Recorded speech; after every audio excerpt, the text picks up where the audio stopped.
Estamos aqui com a amiga bailarina da Elka e esta é a Tina, que faz parte dos bonecos da Elka e tem vários outros amiguinhos.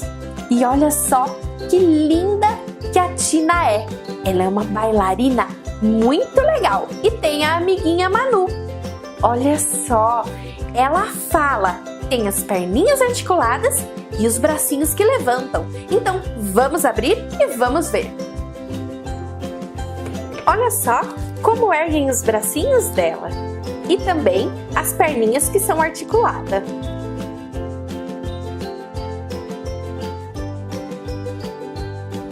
É uma linda bailarina, não é mesmo?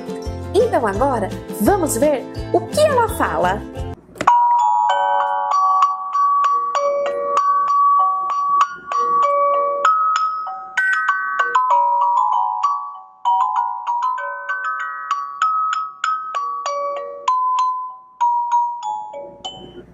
Vamos subir e descer os bracinhos como uma linda bailarina.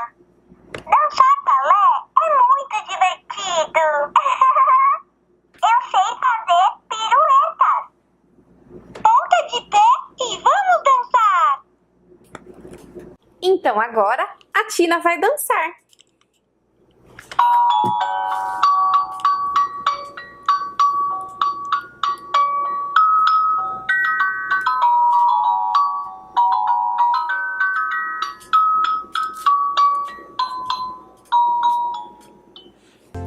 Então esta é a Tina, amiga bailarina. Espero que vocês tenham gostado desse vídeo.